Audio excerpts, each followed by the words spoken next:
It's time to hurt some feelings.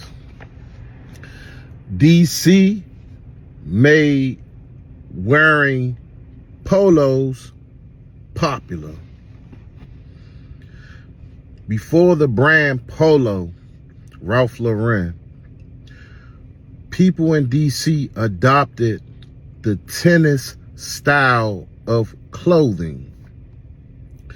We wore tennis shoes. That's why we don't call them sneakers here. We wore tennis shoes, meaning we wore K-Swiss, we wore Deodors, we wore Lottos, we wore Etonics, we wore Reebok Classics, we wore Asics.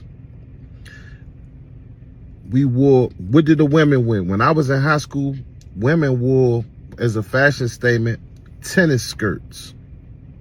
Hence, that's what made us also like slouch socks, right?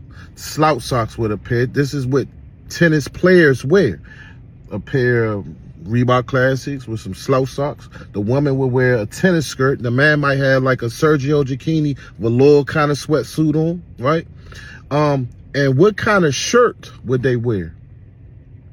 They would wear a polo.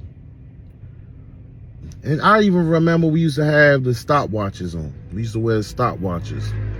And the hats, they got the top taken out, and you could just, the brim, whatever them joints called, when you could see your whole top of your head, you did.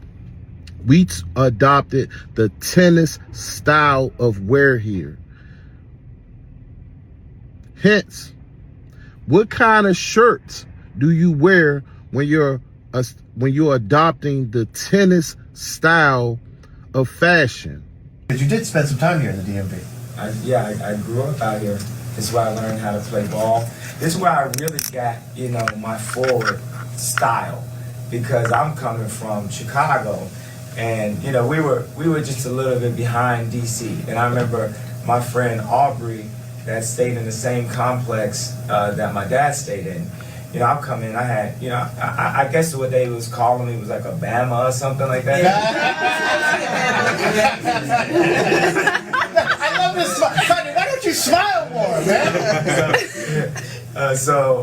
I had the Heavy D, or the Big Daddy Kane high top, and the Heavy D steppers on, and the merry-go-round, rayon shirt and everything. Right, yeah, and then my boy was like that. We don't do that. We do Jordans with like Jabot shorts and polos. Yeah. And that moment is the reason why I'm a college dropout. I was really heavy like Ralph Lauren at that time. And also